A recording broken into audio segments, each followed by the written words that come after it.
Welcome back to the NerdNest, everybody. I'm Bill. That's Cary. That's Russ. How are you guys doing today? Russ, what's new, man? Super awesome. Man, I just made a video. It's old news by the time this releases, but I made a video about setting up a retro emulation machine, like for simpletons, basically for like children who can't read or for like your grandparents. And I'm so proud of this project, and so I'm just on a high right now after releasing that video. So super good. I haven't watched it yet, but I remember, I saw the thumbnail, and you had what's the device, by the way? It's the Amranic RG353PS, so it looks like a Super Nintendo, but also a Game Boy kind of. It's kind of crazy.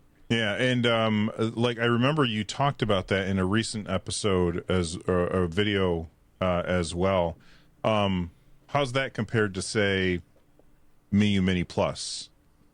It's good. It's big, like it's not something you can just throw in your pocket and take it with you, but it's so comfortable. And man, the nostalgia factor on this. I know people like get nostalgic when they see like a Game Boy shaped device. This is like so crazy to me. Like this is more nostalgic to me because the Super Nintendo was a system I never had in the early 90s. It's the one that got away from me. Like my parents bought a Genesis because it was cheaper. And so that hits all of those nostalgic notes for me as opposed to a Game Boy. Cary, what's new today, man? I'm working on a few different things. I have Ugreen's 8-bay NAS that I'm putting through the paces, and I'm really putting it through the ringer. I've gotten the CPU on that thing over 100 degrees Celsius, but it's probably going to be running a little bit late on the review just because it's still kind of crunching away. I wanted to do multiple 4K streams and see where it was, but it's not really good to be doing that while it's busy doing other things. So I got to wait for it to simmer down and finish up.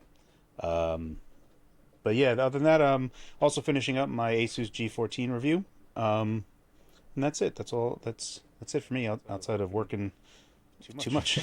Yeah, I saw the Discord message this morning. In the pre-show, we were talking about Cary's NAS, and we were talking about Plex servers, and then Russ had talked a little bit about like this flash in the pan thing that Plex was doing for retro games, and I said, oh, that's kind of like AntStream, right?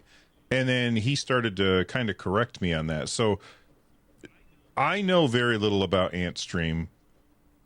You said it lets you play your own games, and that makes no sense to me because you're streaming the games to your system. So how is it, like, how do you rip your ROMs and then put them on AntStream?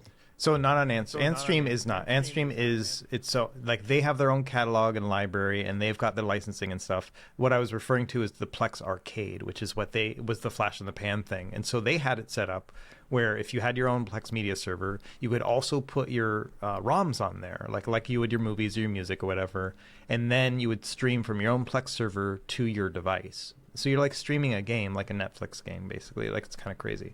The thing is, they charged for that $5 a month for the ability to play your own ROMs over your Plex media server. In addition to like, the payment that you would pay for like a Plex subscription, like Plex Pass or whatever.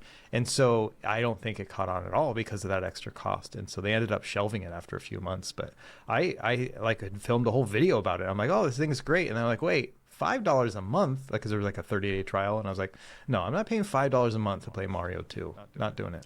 I could see spending X dollars a month to stream from their servers, but you're streaming it from your own server. Right. I don't really get what you're paying for there. Yeah, the thing is, too, there's another service, a third one, which I actually prefer over all this other stuff. It's called Web Arcade. And that one, what you do is you put all your stuff like on Google Drive or Dropbox, you put your games there, and then you load it up in a browser. But then when you start up the game, it doesn't stream it. It actually caches that game in your browser's cache. And so then you're just playing it locally. And so you're kind of streaming it in the sense that you're pulling it from a cloud server, but after that you're just playing it directly on your device. So no lag, you can play it on an airplane, all those things that you'd want to do offline. And so that's the one I recommend. I made a couple videos about that years ago, but Web Arcade is like the best like streaming way of playing your own ROMs, basically. Very cool. I finally fired up the Delta emulator on my phone this week. And the game, well, first off, I love that it has save states and stuff. And I didn't even like, I was just playing it, and my wife was like, dinner's ready. And so I just set my phone down and walked away. And it automatically did a save state when I closed the app, which is awesome. But I was playing Zelda Phantom Hourglass. And I'm just going to load my state in real quick. And I have to say, you know, Nintendo, they've done a lot of things that I find to be irritating. It's an understatement. And when it comes to, well, I can't get it to load right now. I think I just overwrote my save state because I'm an idiot. But they've done a lot of things that irritate me. But one thing that I gotta say that they got right, this game is terrible without a stylus. Like, my thumb is too, like, I thought that this would be the game that would be amazing on the phone, because it's a touch first game. That is exactly what it was made for. But it's terrible because my thumb's just too big, and I can't see what the hell I'm doing when I'm trying to control Link. I also wanted to find a way to try and play it without the controls on screen, so I could just have the two screens and have it just be a touch screen. But I think the only way that that's going to work is if Nintendo re-releases these games on phones or whatever. But this Delta works fantastic. This game, disappointing. I was really looking forward to playing this on my phone because of the vertical oriented screen and the touch features. So just get smaller thumbs, you know. Any advice there, Russ, or am I just beat?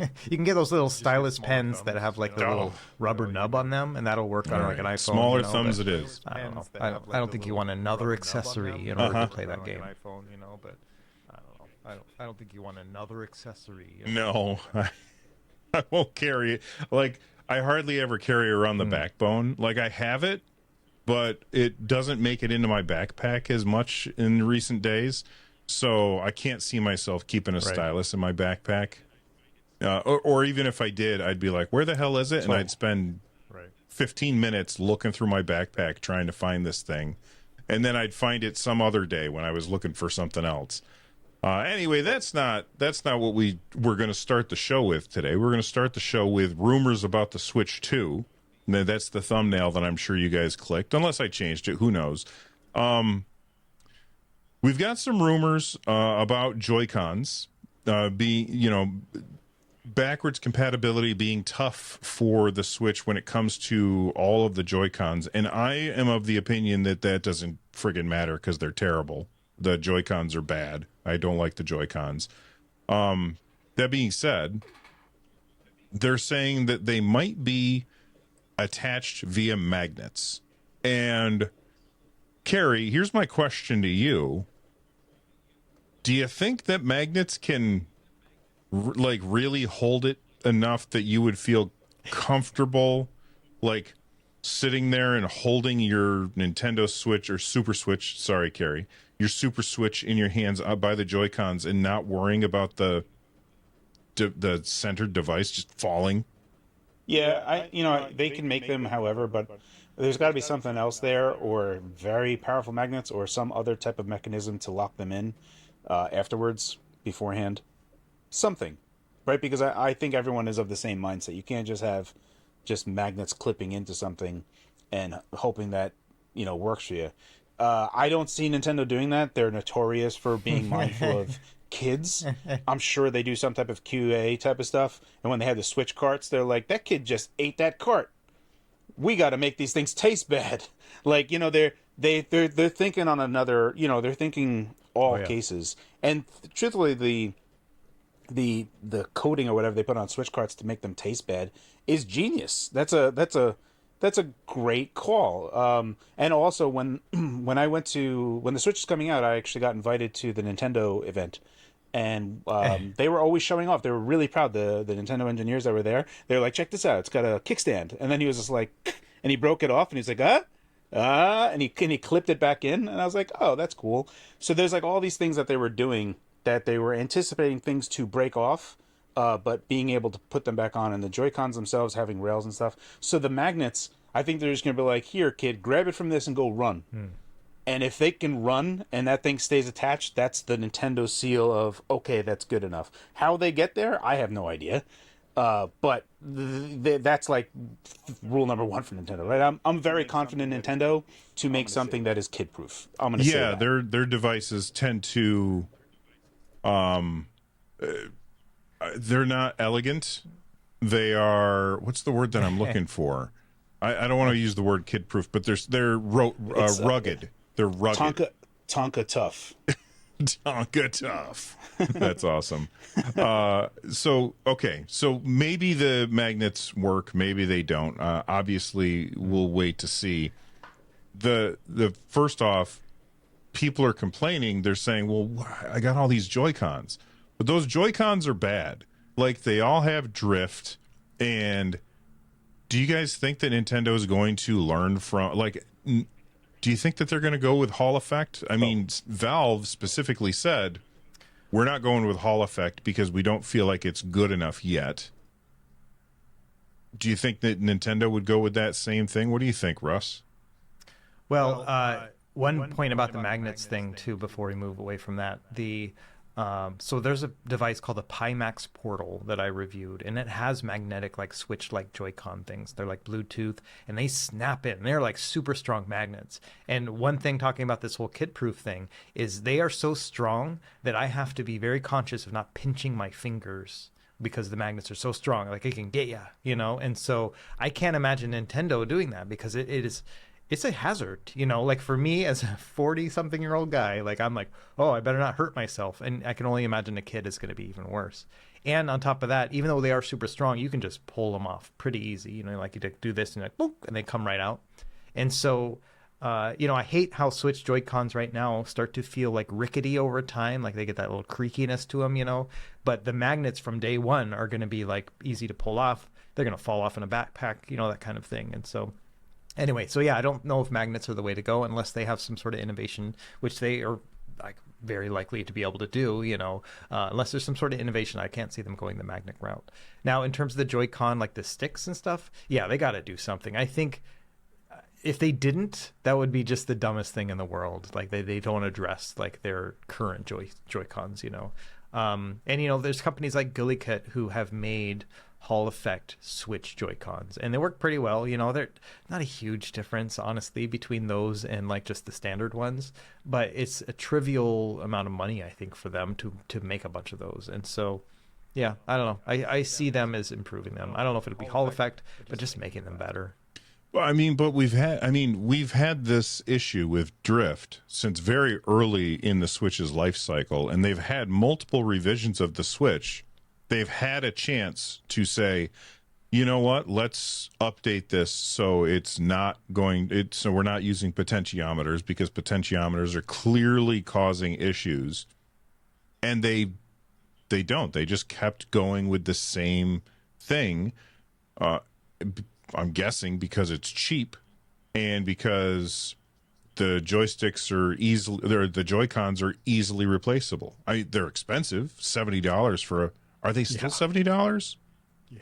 Yeah, $70 for a controller for your Switch, but that's not something there you have to like send in your stuff because you just say, oh, well, okay, well it's just the controllers. So I think that at one point early on, my son was getting. I'm just trying to remember because this was a long time ago. My friend's Switch was getting drift. And so I loaned him an extra set of my Joy-Cons so that he could mail his Joy-Cons to Nintendo so that they could get fixed.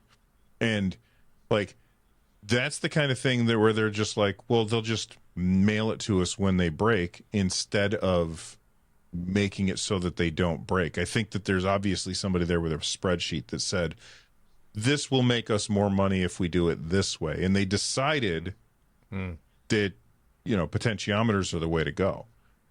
So I don't think that they're going to switch over to no pun intended. I don't think that they're going to switch over to what's it called again? Hall effect. I don't think they're going to switch over to Hall effect joysticks. I think even though they should. Also it's a can of worms effect too, because what if they did come out mid-cycle with, hey, here are the updated Joy-Cons, is every other current customer gonna be like, well, what's wrong with mine? Like, what am I supposed to do now? Do I need to return? You know what I mean? Like, I think they didn't want to kind of get into that. One, maybe acknowledging that they, like, I don't know if it's a pride thing or just a Nintendo standard where they don't want to acknowledge that they made a mistake or whatever. And so they just kind of let the thing, kind of play through. Or if, they didn't want to deal with the blowback of people who are current owners and saying, oh, now mine's outdated. Like, what do I need to do to upgrade, and that kind of stuff. Pay money. Right. Yeah, well, I mean, you bring up a good point that maybe they decided, there were class action lawsuits. I don't know how those ever resolved. And by putting out a Hall effect or something that wasn't potentiometers, changing their design in some way might have been seen by the courts as like some kind of admission that they screwed up. Right. Yeah, that's interesting. It also says that it has a bigger screen, 1080p, and they also say, well, first off, let's stop with 1080p and just talk about that real quick. Like the previous Switch is 720p, but they're making the screen a little bit bigger. Cary, do you think that 1080p is a necessary increase? Especially for the Switch and where it's at. It's already a low-power device. You're just making your job harder for yourself and every other developer if they have to target something higher. And even if you have... Let's say that they're like confirmed, yeah, we got DLSS. We're good to go. Nvidia gave us the good stuff. We can upscale like the Dickens. You're still... it's not free, right? There's still a cost for that. Going up to 1080p, for what reason on a low-powered device, the juice isn't worth the squeeze. They can do it. I kind of don't think that they would. Nintendo's typically very conservative. I would almost anticipate 720p on handheld again, and then they do more upscaling that you can get when docked.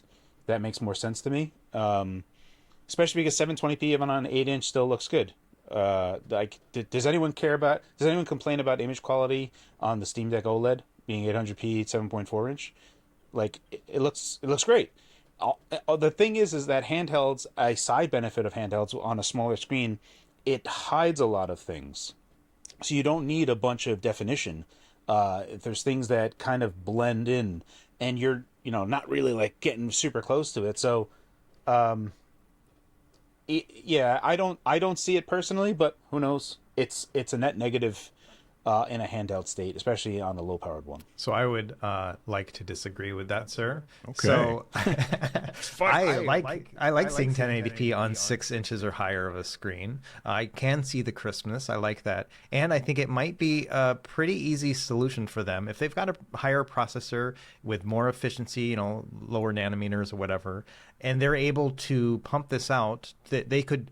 I'm thinking backwards compatibility. I'm not thinking about next generation. I'm thinking about if you can play your Switch games on a Super Switch in 1080p, that's basically just goofing it into thinking it's docked mode, but you're playing docked mode on a handheld. That looks so much better. I mean, you can play a Steam Deck where you do Yuzu or, Ryujinx or whatever, and you can play it in handheld or docked mode, and docked mode always looks better even on that screen. And so I would like for them to find that solution. I'd love to play my Switch games backwards compatible in docked mode on a Switch too.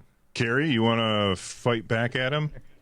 Yeah, so yes, you can see the... I'm in total agreement, you can see it. I don't think it's worth it at all. The juice, I don't think is worth the squeeze at all. When you take a look at how much more power and performance is required to achieve double the density of pixels, right? That's a cost. Right. Yeah, they could do it with DLSS. They could absolutely do that. I don't know if it's going to backtrack for all their old Switch games, because that seems like there's going to have to be something in there. It's not going to just magically be there. DLSS does require work to get done. So all of those DLSS, all of those old Switch games, which we're all hoping is backwards compatible. Like, I think, excuse me, I think when you look at the Joy-Con question of backwards compatibility for Joy-Cons, I think people are more lenient to like, okay, well, I need new Joy-Cons. But if the games didn't work, like the cartridges don't work on the Super Switch, I think there's going to be a bigger problem there. And there's less of a reason for Nintendo to switch up the cartridge. Yeah. That aside, yeah, the increase in performance, yeah, we can go to 1080p just by forcing it. They could. I'm just saying that Nintendo is a historically conservative company, and I don't see 1080p when you look at how much the cost is from a battery life perspective and all the other things accompanied with it. Increased heat, all the other stuff. They just want something where you're not going to hear the fan. You'll get 3 to 5 hours of battery life on it, and that's it. So I don't personally see it. I don't think the juice is worth the squeeze. But that's where I am. I think that it should probably just be a toggle. It'll say Russ on one side and Cary on the other. Russ on one side, Cary on the other. No, it won't have. It'll have your faces, like little Nintendo-ized face. What are the Mii's? Right. Little Mii's of Russ on Right. one side. He'll be standing with his arms like this. Yeah, I'll be Cary. like red, like hot, because it'll be like it'll run the device hotter or something. I gotta say that, like, I don't know where I land on this. I like the idea. Well, first off, there won't ever be a toggle because Nintendo says this is the way that it is, and that's how it is, and you're just gonna have to deal with it, sucker. And you're like, well, okay. So we're not gonna get a toggle. Right. That's never gonna happen. As much as I would love to see your faces on my Nintendo Switch every time I boot it up, never gonna happen. So part of me says 720p is perfectly fine because whenever I played the games on the Switch, they looked great. But mostly the games that I played on the Switch were the first party Nintendo games. And they are very good at choosing art styles that don't require super high resolution. I play a game like The Witcher 3 on the Nintendo Switch, doesn't hold up quite as well. It's impressive that it runs on that at all, but it doesn't hold up quite as well. And so that's where a higher resolution would have made it look better, but I would have had significantly worse performance. Yeah. That being said, you mentioned DLSS.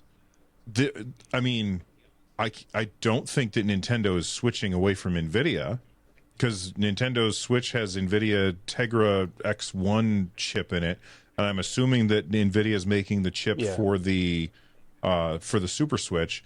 So everybody's talking about upscaling and all this stuff recently.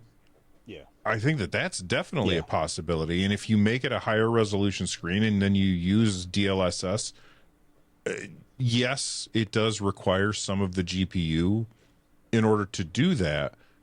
But if you are using a fraction of the GPU to upscale to a higher resolution, is it possible that that would look better than it would if it was running at 720p on the same GPU without any upscaling at 720p? So the latest DLSS stuff is very good. It's no longer how it used to be, where you could, you can kind of see some weird oddities and stuff. If you were thinking about like The Witcher 3 as your example, first, Right. CD Projekt Red would have to update the game to include DLSS on the Super Switch. So that's like number one, and they probably would do it.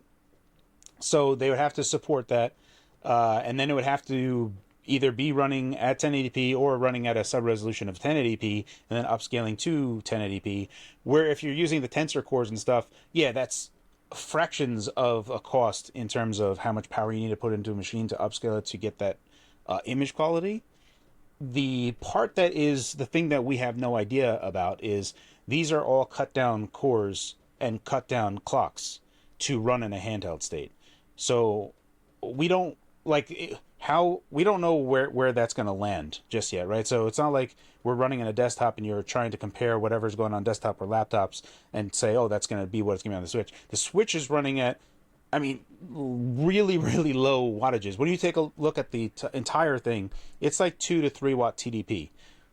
It's so little that it's like absurd if you were to try to compare that to anything else.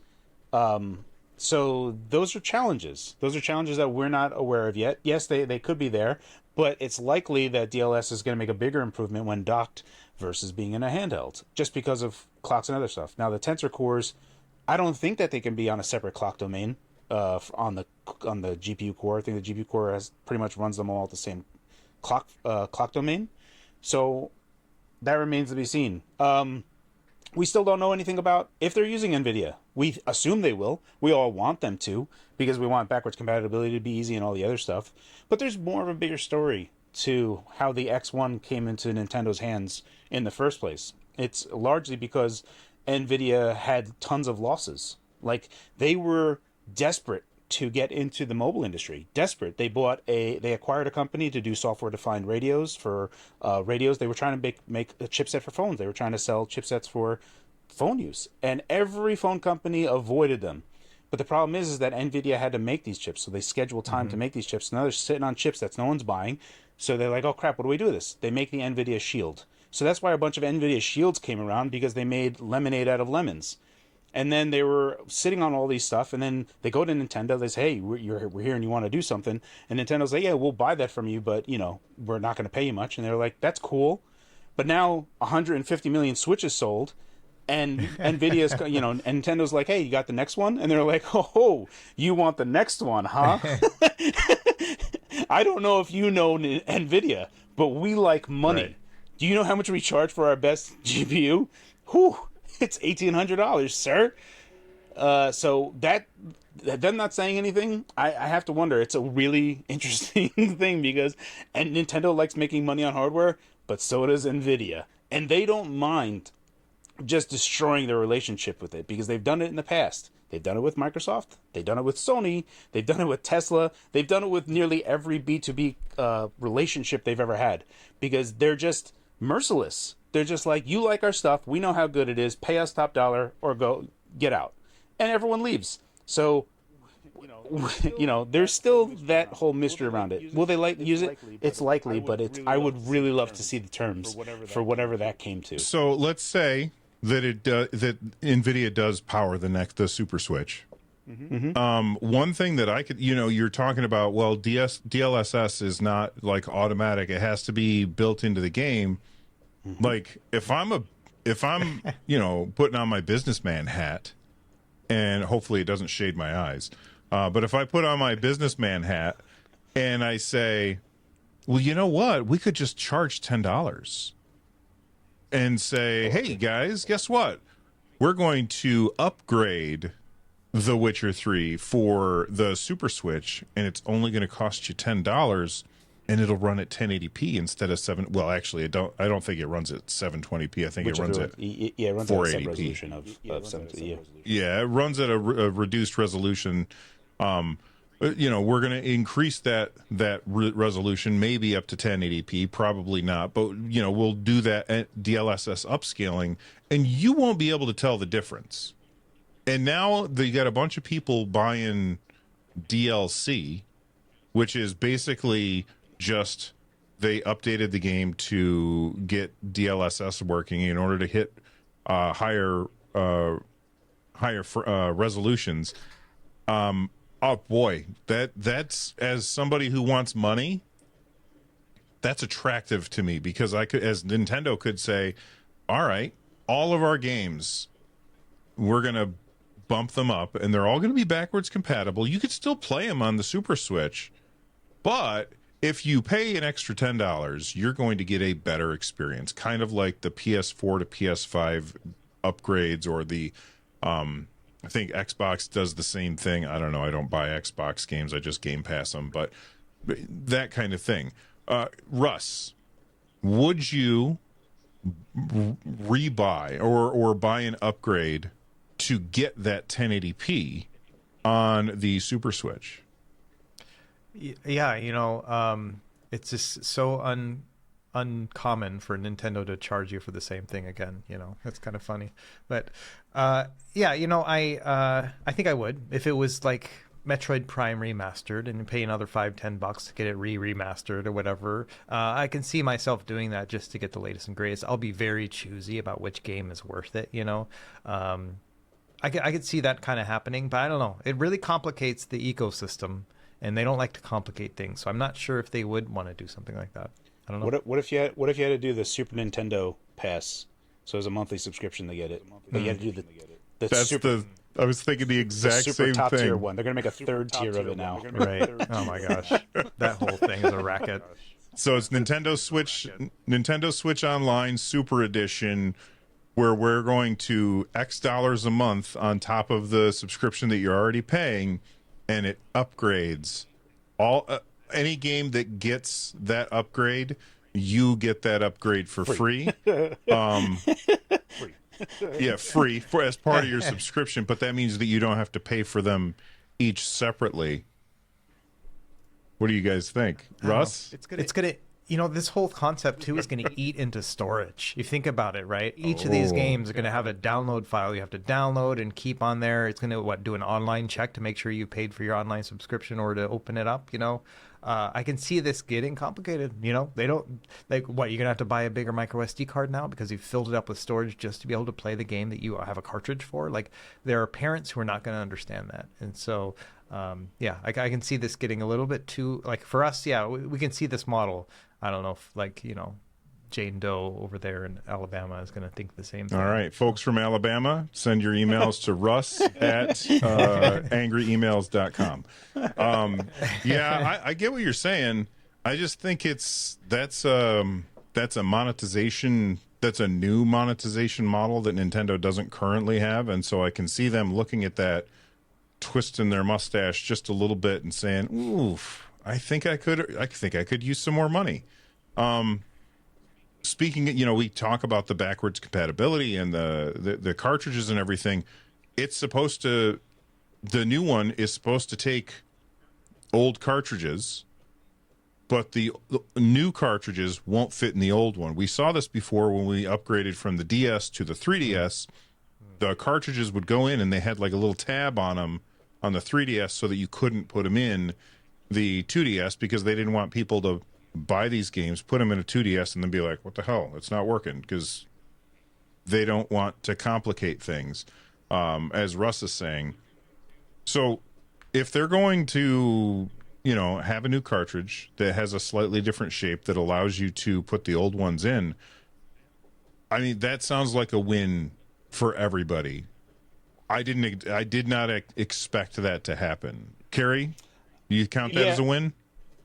Yeah, of course. Like, I mean, I think there's a part of me, right, that was like, there's got to be someone in Nintendo that has a few brain cells that there's like, you can't just keep on just be like, okay, that's done with make the table clean. Right. Everyone has to rebuy all their stuff.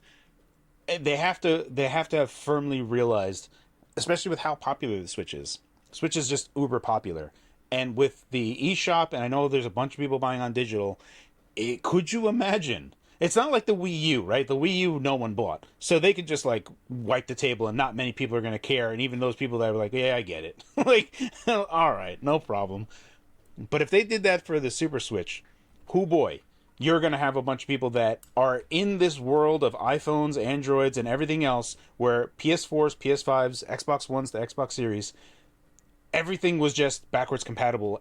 Since 2013, there has been no notion of, you know, backwards compatibility being a thing that it may or may not happen. So, yeah, I'm glad they did it. Also, I made the personal decision to stop collecting at the Nintendo Switch.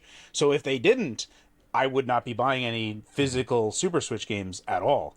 Like, that would be it. Like, literally, that was what I had made, like, a principle I was going to stand on. So yeah, I'm glad they're doing it. Awesome. Let's move on real quick. And, you know, we kind of were talking about upscaling, and I put out a video. We're recording this on Sunday. I put out a video this morning about AMD's Fluid Motion Frames, which is now available on pretty much anything that's running Windows and AMD hardware. So like an ROG Ally, a Lenovo Legion Go. I'm sure that there's a million AMD focused mini PCs that will be able to use this. And I did it using the The ROG Ally? what's it called? The white one. What's So it? forgettable. ROG Ally? Thank you. Yes, the ROG Ally, the white So one. forgettable. So I gotta say that first off, it almost doubles your frame rate. But and it did when I was looking at the game, it looked smoother to me. But Russ and I were talking about this a little bit before we started. When you are moving your camera back and forth wildly, everything falls apart. Like basically what happens is they stop the frame generation when that's happening because they know I can't do anything with this. There's too many changes happening. And then it kicks back in afterwards. Now, I need more time with it to make a decision on whether or not I think it's overall good or overall bad. Russ, you said that you tried it a bit. What did you think of AMD's Fluid Motion Frames? And do we think that that's something that can be done on the Van Gogh chipset for the Steam Deck? So the camera thing that you're talking about, where it like moves so fast or whatever, it reminds me of like when you go to the doctor and you're like, it hurts when I do this, and then he says, don't do that. So I guess, in regular gameplay, yeah, maybe it won't actually come up, but I did try it. I tried it on my Legion Go and the Ally. I actually did it as part of my MSI Claw video. And I ended up not using the footage because I was like, I don't like the feeling of this. Like I felt like I could tell it wasn't super smooth, and so and I only really tried it with like Cyberpunk because I had seen a couple examples where they're like, oh yeah, check this out and stuff, and so I tried it and I was like, I would play with this off, which it says something, and so that's like I shouldn't even showcase this until it's closer to something that I would like. I am working on a Lenovo Legion Go update video. I'll probably show it off in there and be like, hey, this is the thing. Whether or not you like it, I don't know. I see it getting there at some point. It's kind of like we were just talking about DLSS being really good now. It's like that, where it's like, give it time and see how it works. There's the input latency thing as well. So it's not something you would want to play on like a high speed kind of game. You wouldn't want to do that. But for other games, I could see it working. I don't know. Lock it at 40 and I'm good. That's all I need. I don't know about Steam Deck. I'll let Cary mention that one because I don't know enough about the hardware. I'll let Cary mention that one because I don't know enough about the hardware. Cary, you think AMD's Fluid Motion Frames could someday come to the Van Gogh APU? It would have to be on RADV, so RADV would have to include it, which is a thing that Valve contributes to. So Valve is paying dollars to make RADV better. So it would have to be in that stack, and probably would have to be doing something with GameScope as well, or GameScope at least helping in some manner, because AMD's Fluid AFMF works better when you're using their latency reduction stuff. Yeah. It makes you turn their latency reduction on when you turn it on. Yeah, it's quite necessary. And the whole point of higher frame rate is not that it looks smooth, it feels smooth. Like, you want it to feel good. And using AFMF on handhelds, we don't really get it anywhere to where it can be on all the time and you can experience any type of benefit. So we're always under this threshold of not good enough. Where if you were running a game on a desktop and you were at like 100 FPS and maybe you can go to 200 FPS, that feeling might translate to somewhere in between there and make it a little bit muddy for you. And you're like, oh, you know what, I do feel it. But on handhelds, like when I'm using it, I don't feel anything. I feel like nothing. And I'm just like, I'm just going to disable this because I don't care about this. You're almost better off, like, the thing about AFMF is it's a driver level feature. It is not anything that any game has to accommodate for. The driver is like literally trying to do a bunch of stuff and says, okay, there's not a bunch of motion, so I'm going to go in and hey, oh, too much motion, turn it down, guys. Like, or frame rate's not good enough, to disable it. And it's like, all right, well, what are we really getting out of this? So I was enthusiastic about it. It's not there for handhelds at all, really. There's other methods that would be better for us. Anything that is input latency reduction, I think, will just have benefits generally. Anything that you can do in the pipeline part of things where you can like do stuff. If you've ever played around with asynchronous reprojection, that is like game changer stuff. But that is a development feature in a game, not something you can do at a driver level. Basically, they already do it in VR games. In VR games, if you look around the game window, right? If you look around, it may not update where you look, but it'll keep it there, and it'll kind of like bounding box around you. But in VR games, it's super helpful. Turns out if you use those same practices that VR games do with asynchronous reprojection and just do it on a mouse, you can get the feeling of doing 120 FPS, 60 FPS all the time, like a locked. But it's kind of like filling in the gaps, and you can do this like really kind of super not granular, super macro fill in of like what's there, right? Like you don't like, oh, well, there's purples here, so let's put purple there. You know what I mean? Wherever there would be blackness. And if you do that fast enough, you have a better feeling overall. So, but that's a development feature. And those are things that like, any type of upscaling stuff could do as well. I think that is a much better way. But again, that's a whole development stack that has to be there. Right now, not good enough for us. Just not good enough for us. Yeah, the main thing about AFMF, I always have to think about how I say it, because for some reason I want to say AFMR. I don't even know what that is, but my brain says that. But the thing about Fluid Motion Frames is that the devs don't have to do anything. It's all done, after the game is done rendering stuff. And that means that you actually end up with two different frame rates. You have your base frame rate, which stays the same. And then you have another frame rate on top of that shows that's how many frames are being displayed on the screen, not how many frames are being generated by the game. And I do think that for games where you don't do very quick camera turns, I think it might actually work really well. Like maybe racing games it would be good in. I didn't test any racing games just because I didn't want to wait for my ROGL. I had to download 60 gigabytes of something to do a 5-minute test. So I ended up said, I'll just stick with Cyberpunk. But Cyberpunk on the Ally went from 55 frames per second or something, and then it was up to like 115. And I handed the Ally to my son, and I said, "Here's how you change it. So either change it or don't change it, and don't tell me, and then hand it back to me." And he did, and I messed around with it, and then I handed it back to him. I go, "Okay, now change it to the opposite of whatever it's on now, and hand it back to me." And I could tell that it looked smoother. I did the same test with him. I handed it back to him. He was like, "These look the same." So I think it's just on a per person basis. But I also, I had spent a bunch of time up here, like testing it and looking at it before I went down to him, because I wanted to see if there was a placebo effect. And I don't know, maybe there is. It's too hard to tell.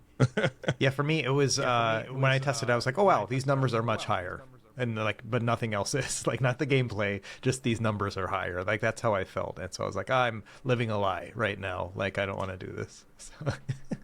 The lossless flame generation, that one's actually pretty good. You have to pay for it, but it's a bit better. I like it a bit better than AFMF, but you can see it. It's funny because so if you have like a HUD up, so if you have like Riva Tuner or whatever.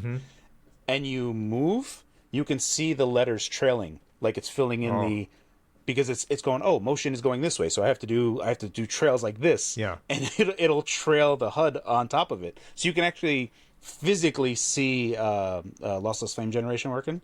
I like it a bit better still, even though you can kind of see it. I actually like their implementation better, just because it's like always on. That's the app that has like the duck on it. Yes. Okay. Yes. Correct. Yeah, I bought that a while ago for, I think, the INEO Flip. I was trying to make something happen with that. So that's like a $8-10 app that'll allow you to do that. Yeah, I was going to test that as well with my Legion Go update video. I prefer that over AFMF, at least right now. I feel like we're right on the cusp. We're right on the cusp of this upscaling and frame generation tech. Like we're right where it's about to get good. And when I say get good, I mean like really good. And like when that happens, like the power needed to play Right. the games is going to just Yeah. tank. You're just not going to need nearly as much power to do what you're able to do. And I almost feel like that's the next, like this console generation, everybody was like ray tracing, ray tracing, ray tracing. And I think next gen is not going to be about ray tracing. It's going to be about upscaling to, like, we're running this game at 1080p and nobody can tell. Like, that's the thing. And everybody thinks it's 8K. Like, that's the thing that I think is going to be a huge change coming down the road, and I'm looking forward to it. You know, this is exactly what we need AI to do. Like, people are spending all their time making, like, images of emus sitting on decks or whatever, you know. They're taking up all that chat GPT time when AI should be used to do this. Like, this is the one time where I'm like, yeah, I want AI in my life, and this is it. So, yeah. The curious thing, so like DirectSR that Microsoft is doing, which is trying to make an umbrella focused upscaling, they are effectively doing all the things that TAA type of stuff does for upscaling purposes. However, I have heard that they are looking to leverage AI NPU components that are on APUs to actually do the upscaling as well. So provided that a dev can target DirectSR, and even though the NPU portion of stuff isn't there yet, the idea being, if you target DirectSR, you can do DLSS, XESS, and FSR today, but in the future, you would also be able to target those other parts of the APU that are already in a lot of our stuff right now, minus the Z1Es. The Z1Es actually have those disabled. So, which is interesting, right? Like, it's like, oh man, I would totally want that, and you wouldn't be able to get it because they fuse those off. Right, because the Z1 Extreme is essentially 7840U. 7840U with those the AI things turned off for efficiency. Correct. Yeah. Okay. Efficiency. Yeah. Interesting. Very interesting. I'm looking forward to seeing where it goes from there. You know, when this happens, I think that it's going to end up miniaturizing a lot of like laptops, handhelds, things like that, because they won't need as much power, and so they won't need as big a battery, and so they'll be able to get smaller and thinner and lighter, and I think that that's fantastic. But we're not there yet. We're there soon. Do you think that they stick with the Z1 Extreme in the, you know, we're looking at the next Asus ROG Ally or the next Legion Go? Do they stick with that, or do they go up to 8840U, or what? So I want to just say this one thing real quick. For the Z1E and the Z1, it is definitely I call it whiz biz. This is like business decisions that these companies make, right?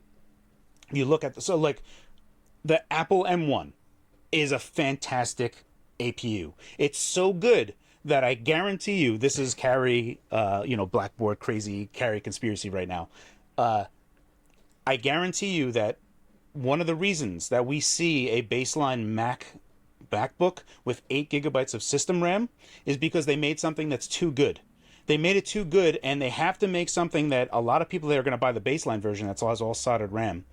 And that is going to be the reason people upgrade, because like, oh man, I don't have enough RAM. I need to go to 16 gigs or 32 gigs of RAM, because they made something too good. So they have to like limit something else artificially so that people buy that and have an upgrade path that they can have. And that's what you see with AMD. Like AMD Strix Halo is coming out soon, and it's going to be their first 256-bit wide APU that's coming down the wire. All of these companies could do this stuff. Every company can do the exact same thing that Apple did. Apple just said, hey, why don't we put like memory closer to the chip? Also, why don't we put more cache on? Also, why don't we do this? And it's like, oh, I see why. We made something that's too awesome, and now we can't sell the next thing. And like, that's a problem that businesses are going to have. So the AMD makes the Z1 and Z1E because they're like, well, we have the 7840U, but we can't put it in there because we charge $1,000 for those laptops, and they're going to be like $600 in these handhelds. So why is someone going to buy a laptop for $1,000 when the handheld's the same thing for $600? Oh, I know. Let's make a Z1E, and we'll just chop something off and make drivers like not official and make things crazy. I don't think it's a good idea for like the Z1E. Like for us, it doesn't matter when these other handhelds are using 7840Us because they're getting the same Radeon drivers for everyone else. So when we plug in an AMD discrete GPU, it's using the same driver and everything's great. But then on like the Lenovo Legion Go, you put in a Thunderbolt and AMD, and it's like, oh, let me install the driver, and then you try to do it, and you're like, oh, it's broken. Like, oh, well, that's a crappy experience. I don't think AMD was ready for that one. They're like, oh, we got to make sure that Z1Es can't have eGPUs with AMD stuff. Like, that's a weird restriction, right? Like, oh, no USB 4 for you guys either because we're not giving you the latest driver. Like, that's a problem. So, I don't know. Like, does AMD just scrap their whole thing and just say, well, we're just going to have to sell 8840U, there are whatever laptop chip for these things? Or do they make an official chip and they just get off of the whole custom, like semi-custom? It's not custom, right? They just said it's semi-custom and are charging. This is a cheaper chip that they're selling to Asus and Lenovo and all these other guys so that they can make these handhelds cheaper in price without getting the full laptop part. So that's a whiz-biz problem. Yeah, I can see that. Custom name. What was that? Is what it is. It's a custom name. It's not a custom chip. Right. It's like it's like I go to the store and I buy a shirt, then I take out a marker and I write Bill on it. Custom shirt. Nobody else has this shirt. It's custom. Yeah.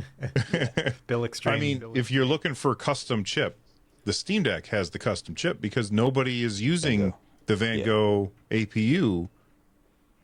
Why that is, I have no idea, because it's super efficient. Maybe Valve said, we're just going to buy all of them. Maybe they made that deal with AMD when they were working on it. Who knows? But supposedly that was supposed to be a Surface, Microsoft Surface line chip, and then something fell through. Oh, okay. So there's a weird story that happened there, and who knows what actually happened. But during the entire thing, it's like, oh, Van Gogh's coming, and then there was rumors of Van Gogh being canceled, and then a few months later, we saw the Linux kernel start having. Yeah, the Linux kernel started having Van Gogh stuff in it, and then I made a video on that because there was revealing information there. But it was like really conflicting information that we were getting. It was like, here's Van Gogh, oh, it's canceled, but it's on Linux. Like, what's going on? Like, something's there. So it's really interesting. But who knows? It's whiz-biz stuff. Whiz-biz stuff. Well, you know what? Let's move on from the whiz-biz and talk about. You know what? Real quick, I want to talk about Fallout. Did we all finish the show? Because I hadn't finished it last week. I'm done with it now. I finished. Carrie? Oh yeah, my wife and I finished long ago. So don't worry, we're not going to spoil anything. I was just curious if these guys had finished the show. So I loved every second of it. Loved it. Last night, my wife and I were trying to decide for something to watch, and she said, I wish there was more Fallout. I love that show. And we ended up watching the Graham Norton show on YouTube instead. But like Fallout is, what's that, Cary? Same difference. Yeah, no. But Fallout is just amazing, and Microsoft and Bethesda, they're caught flat-footed here because they don't have a Fallout game to ship right now. Yeah. They're currently working on Elder Scrolls 6, which Starfield took them so long that we're not going to see Elder Scrolls 6 come out for another couple of years. And then they start work on Fallout.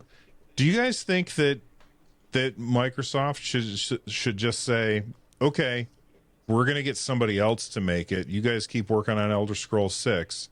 We're going to get somebody else. Like, who would you get? Who would you have Microsoft pay money to give us a new Fallout game as soon as possible? Russ? Golly, man, that's a question. First thing I think is like, oh, people will say Obsidian, because they made the originals and they made New Vegas. I don't know what they're working on, and I'm not really sure. I haven't played an Obsidian game, to be honest, since New Vegas, so I'm not the guy to ask about that. First thought that I had was actually BioWare.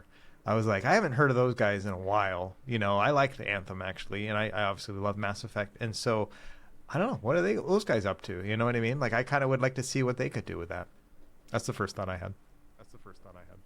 What about you, Cary? Obsidian. Yeah. Obviously, Obsidian of then, even New Vegas, right? Even then, whatever team members are there probably don't exist collectively in Obsidian. Right. So I'm sure they got laid off. yeah. So there's a part of me that obviously Obsidian of then made New Vegas very fast. So you need someone that could be nimble. They have a bunch of studios. They have a tremendous amount of studios, and they have Obsidian. So like they literally have them. So like they could just do it, right? But then we don't know. We don't know what their plate looks like. Yeah, it's unfortunate. It's unfortunate that they don't have anything ready. And it's kind of like the Last of Us situation, right? Like that game, like we had Last of Us remake coming out, but that's just a remake, and you could claim that the Fallout 4 remake is the same type of thing, but that's really getting panned real hard. So it's just a weird thing. They were caught off guard. Perhaps it was because they did such a terrible job with the Halo TV series that they're like, oh no, nothing happens when you release a TV series. No game change really. And it's like, oh no. See what happens is when you make a good TV show, that's when people go looking for it. When you make garbage like you did with that Halo TV series, no one cares. Yeah. So that's a theory I'm going with. Yeah, I'm looking at the Steam charts for Fallout 76, and like when you go back to when it was first up, when it first came out, it was 32,000 players were playing, and 7 days ago, 73,000 players were playing. I don't know if that's that's the all-time peak was 73,000. So that's double how many people were playing when the game first released. Of course, it was panned. It did not do very well. Yeah. People said it was real bad. I have to admit I never played it because everybody said how terrible it was. And I don't think it had the VAT system in it, right? Because it was a multiplayer game. You can't really have VATs. It's there.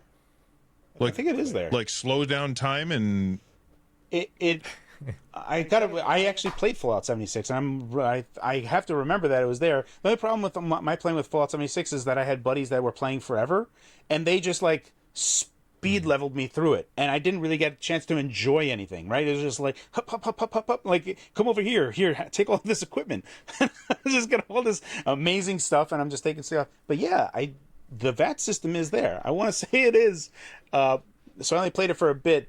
But I could be wrong, but I'm relatively certain it is there.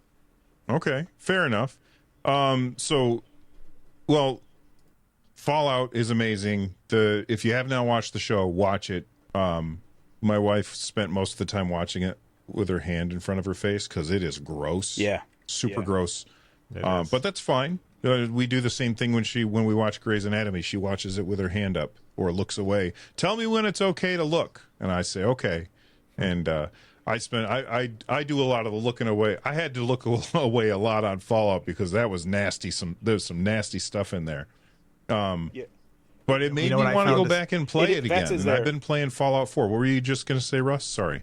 I was just going to say I found a show that like kind of filled that gap for me, that whole, you're kind of looking for it. And it was Three Body Problem. I don't know if you guys have watched that.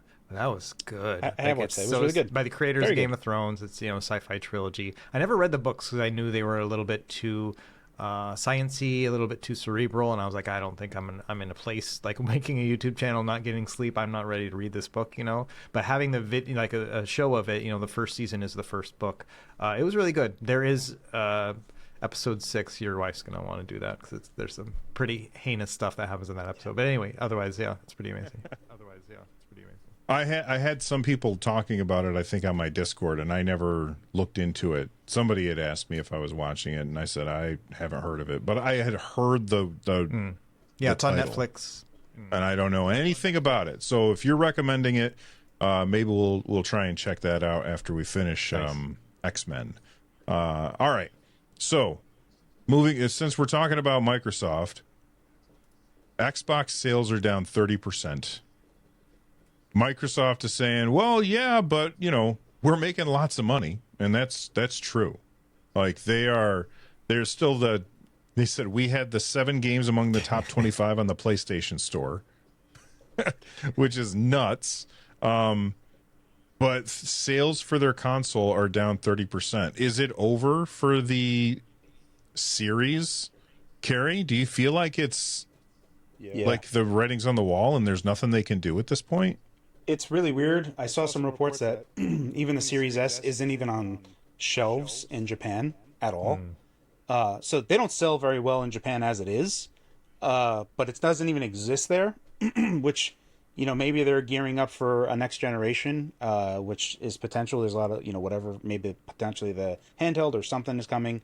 If it's a all digital Xbox Series X, that's not going to move the needle at all. Like, I think less people are going to care about that than they already care about series hardware as it is. It's in a bad place. It's in a real bad place for the hardcore amongst us. We all see it. No one's really, like, we are already in the thing of, Russ and I are already in the, well, it'll come to PC, I'll just wait for the PC version of PS5 games, right? We're already in that thing.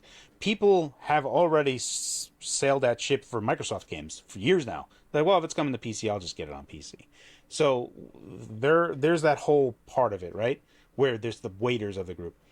But there is a significant portion of people that are getting Game Pass from the console itself. So I don't see it currently where Microsoft says, well, we're not going to have a console anymore. Whatever Game Pass is there, because that Game Pass is just a giant cash cow itself. So if they don't do a console, Game Pass will implode. Game Pass is the only reason I started playing on Xbox again ever. I left the Xbox in 2013. I bought an Xbox One, played it for like a week, and then never touched it again. I started genuinely leaving in 2010. I was like, multi-platform PC for everything else. I'll buy the exclusives on console, and I'll just play exclusives on console, but I'm gonna do multi-platform everything PC. If it's multi-platform, PC only. That was a 2010 decision for me. So, Game Pass is the only reason I'm playing right now. Like, Manor Lords is on Game Pass, and I want to play that. I'm like, oh, sweet. Damn it. I bought it this morning. Yeah, it's on Game Pass. Yeah, so you can just... I'm going to return it then.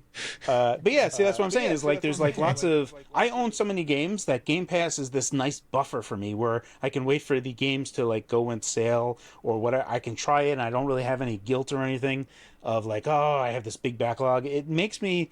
I love Game Pass because of how many games I have and the what it offers me. Can they get... If they're in a bad place. They're in a really bad place. I think they need a handheld. I don't know what they're gonna do. It's. I mean, the going third party seems very likely. Yeah, I'll say right now, like them boasting we had 7 of the 25 games on the PlayStation Store is not the argument of a console maker. That's the argument of a game publisher. Right? Because and most of those games they didn't make, they just bought them, right? So Minecraft, like they didn't make Minecraft, Fortnite, or whatever the other ones that are on the list that they own.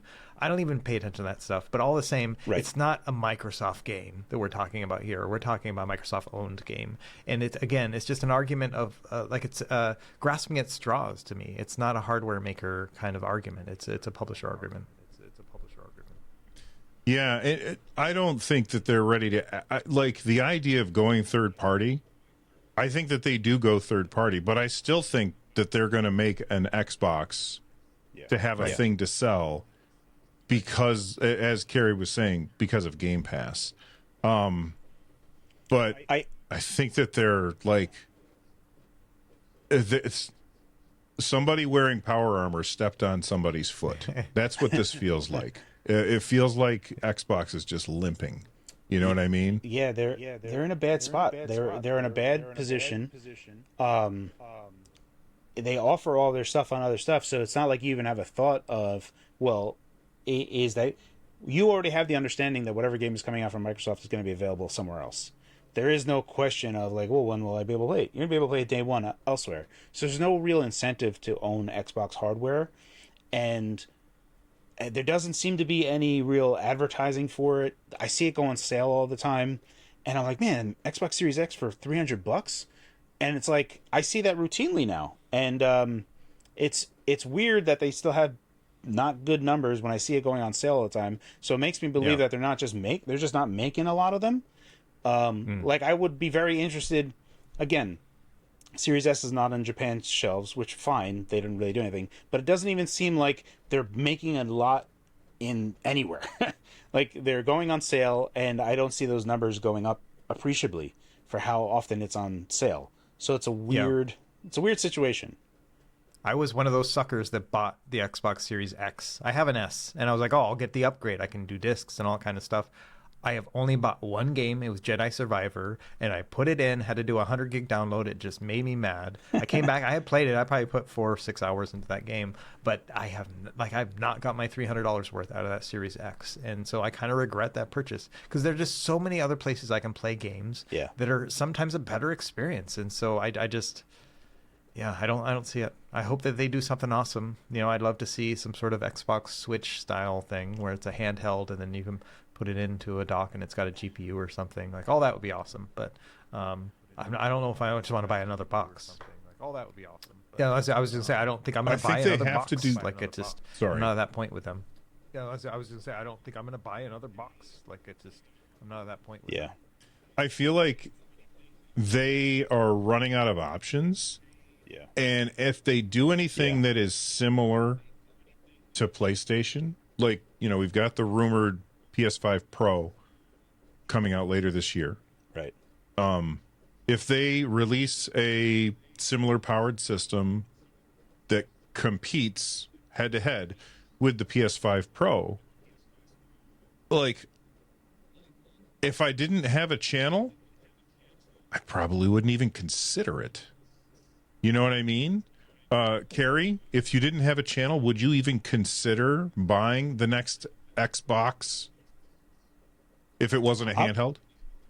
No, not at Okay. all. Zero Russ? reason. Yeah, zero reason. No, not at all. Okay. Let us know in the... I'm curious how many people would even consider it down in the comments. I'm also What if, like we talked about last week, or maybe it was the week before, what if it has access to other stores? Now, does that change your answer, Cary? Oh, that's interesting. I would probably use my Xbox Series X that I already have and see how good it is to, you know, make it a living room do-it-all thing.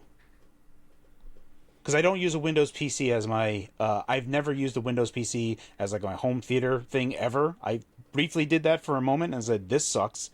I've never used Windows PC gaming as a living room thing because it sucks. That you put on a controller and they're like, oh, I need a mouse and keyboard. Let me just go do it. It's terrible. So if they could fix that and make everything work in a controller, the Xbox controller as it is right now, that's compelling. Especially if all my games that I already have, that's compelling. I would have to see how it was, but I mean, truthfully, I'm not even interested in the PS5 Pro. Like the what is 40% more performance really mean to anybody? 40%. Like, It's a number, Cary. yeah, you can't it's- argue with numbers. I can't. I mean, it's 40%, but 40% is not like the 7840U is 30% better than a Steam Deck in like certain wattages. Like, does anyone care? No, I don't think anyone cares. They still buy Steam Decks. There's some people that care, and they care a whole lot. But when you're talking, that's talking about a thing that has to be plugged in, or like that you have to think about battery. Sure. You know what I mean? Yeah, but I mean, it's 40% isn't doing it for anyone. We need 2X's minimum.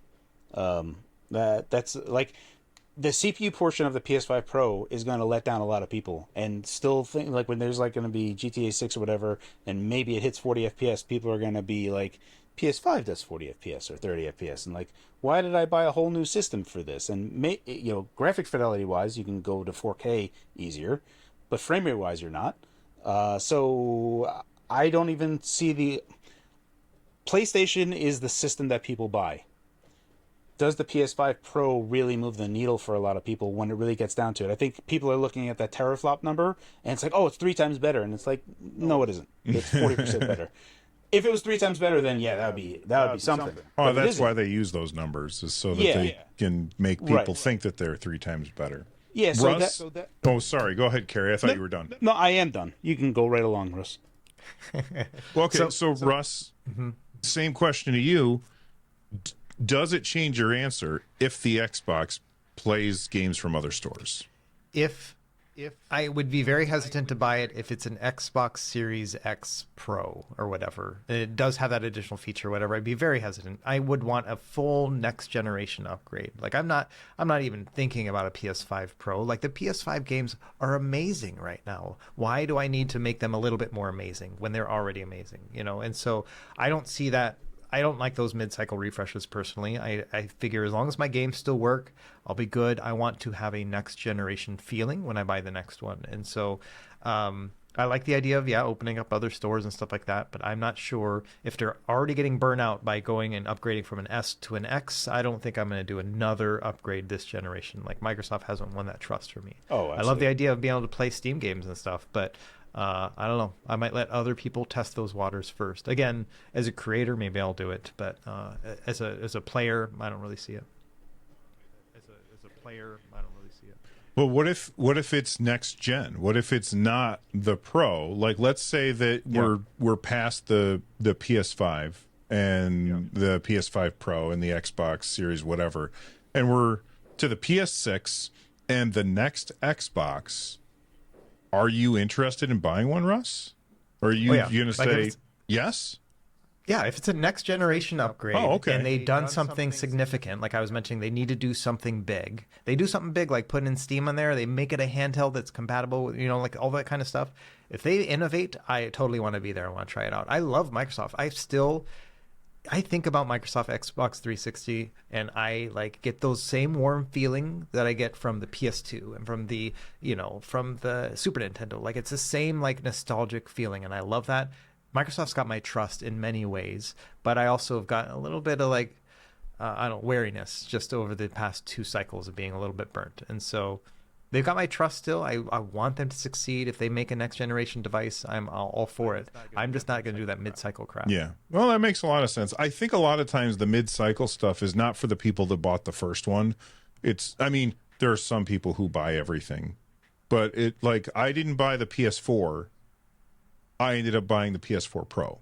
And I think it's it's that kind of thing where people are like, oh, okay, well, I'm finally, I'm going to buy it because the library's bigger now. Oh, I can either get the one that came out a couple of years ago, or I can get the new one that's a little bit better. Well, let me go with the one that's a little bit better. Yeah. Well, mentioning Xbox real quick, I just want to mention that tomorrow they have, not tomorrow, yesterday. It's tomorrow for us. It's yesterday for everybody watching this. You guys, you're in the future. What's it like? Do you guys have flying cars? Let us know. But tomorrow for us and yesterday for you all, they're doing an indie game Xbox and IGN showcase at 10 a.m. on April 29th.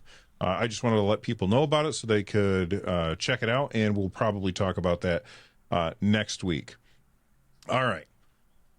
Something else that I wanted to mention, Nintendo. We talked a lot about Nintendo today. They were asked, they said, hey, can we get Samus in Fortnite? And Nintendo said no.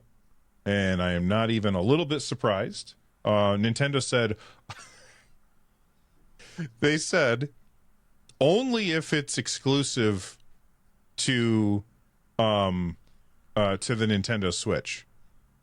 So the example that I would give is in Rocket League. When Rocket League came to the Nintendo Switch, they had Mario and Luigi cars that you could only get if you were playing Rocket League on the Nintendo Switch. Fine. But you could see them on the other systems. And apparently they wanted it to be so that if you were playing as Samus, you could only see it if you were on the Nintendo Switch. It says they got really hung up on characters showing up on platforms that weren't their platforms. They said they would be thrilled to have Nintendo characters in Fortnite, but only if it's on their platform. So here's my question to you guys, because there's no, that's just a funny story. What like Fortnite, I don't play Fortnite. I have no problem with Fortnite. I have played Fortnite in the past. It is an objectively good game, even if everybody who are the real gamers like to crap all over it. It's a good game. They do a lot of really cool things over there. And other companies could look at the way that they build their world and change it nonstop as something that you can do with live service games, because it's amazing how they do that. That being said, what, like, if you could have a character be in some other game, like, what character would you want to be in some other game? Cary, what do you think? Can you, when you say some other game, which you're saying in Fortnite? Well, some live service game that like you know, kind of like how you could just use Fortnite as an example. You know, some like some character that you love that's, you know, I like having some synergy with games. Like having like Saitama or whatever show up in Fortnite doesn't move the needle for me. Like just having like Goku showing up in Fortnite and then giving him like an AK-47, like Goku doesn't need an AK-47. Like who are these? Who? Like they in Fortnite they have the Teenage Mutant Ninja Turtles. They have I know who those are. What are the guys that you said? Oh, Dragon Ball Z and One Punch Man. Yeah. So having those doesn't really move the needle for me, because it's like I mean, you may as well just make it like, you know, I don't know, a car into a person, and it's like, well, all right, whatever. I guess people want that. For me, it's like if you had like Halo, the Halo multiplayer game, and you put Doom Guy in there, I'm like, okay, all right, well that at least tracks, right? You have a FPS guy in Halo. That makes sense to me. Having Doom Guy in Fortnite makes sense to me. Having Master Chief in Fortnite makes sense to me. I think Samus makes sense too. Like, she doesn't really use guns, but she's got a gun hand. Absolutely, Samus makes sense to me in Fortnite, big time. So that's a no-brainer to me. But it's like Nintendo's just very old school. So it's just, you know, it's just funny, right? But it's like the Soul Calibur thing. Remember when Soul Calibur, you could play Link in Soul Calibur for GameCube? Right. And yeah, Spawn, that was... Spawn. And on Yoda Xbox. on, no, wait, what was on PlayStation? Heihachi, like the Tekken guy. I mean, for me, it was either the GameCube version or the Xbox version. I was like, I really like Spawn, but I really like Link. Like, I was like, I like both of these characters. Yeah, so that was a cool thing. But that made more sense back then, right? And today it makes no sense to like have Samus be only on Nintendo Switch, and that would make a bunch of people upset. So it's good that Epic was like, no, thank you. We'll walk away now. What if it was like you got that skin and it was like a chameleon skin? So if you're playing on the Switch, it looked like Samus. If you're playing on the Xbox, it looked like Master Chief. And if you're playing on PlayStation, how would you sell who would that? it look like? Crash Bandicoot. Yeah, well, they can't do that because Microsoft owns Crash now. Oh, right. Oh, that's right. Wait, Jack. Yeah, Jack, Kratos. Wait, what's the Ratchet. Yeah, Ratchet is the one I was thinking of. Yeah, Ratchet would make sense. But how would you even sell that? You would sell the chameleon skin that was useful anywhere, and like depending on whatever system you're playing on, it would switch up. How do you like? I don't know. Which company gets the money for that? Like Nintendo's like, oh, they're being Samus there. We need that. We need the money. Like, no. That's the chameleon skin. It's such a. I don't know how that would work from a business point of view, but I get where you're coming from. I'm just trying to give the Fortnite people their Samus. That's all. Yeah, it's really unfortunate. But I'm glad that they walked away. I'm glad that they walked away from that ridiculous compromise. So I'd love to see Master Chief in Destiny 2. I think it'd just be like a return to That form. would be you know what I mean? hilarious. That would be awesome. Yeah. And Bill, you were thinking, you know, with the Yoda thing, I think that's Soul Calibur 3 or 4. They had like Darth Vader and Yoda on the different ones. And so I never really played those, but I remember Soul Calibur 2 because I really wanted Spawn, you know, and so that's pretty awesome. Very, very cool. That's going to do it for this episode of the NerdNest podcast. Before we get out of here, I got a video that I talked about at the beginning of the show. Make sure you guys check that out. I'll link it down below. I'll also link Russ's video about setting up a handheld for children or adult children. That's kind of how I'm framing it. So yeah, super awesome. I'm an adult children. And speaking of adult children, Cary, what video are you going to be linked down for? Put me down for the Neo Flip DS one. That's the one that I probably was happy with that I made recently. The new videos that I have coming out, I don't even know when I'm going to be. It's hopefully this week, but I couldn't tell you. That's fair. But thank you guys for hanging out with us. We have a special guest next week. I'll tell the guys about it after we're done recording. But make sure you come back next time to find out more.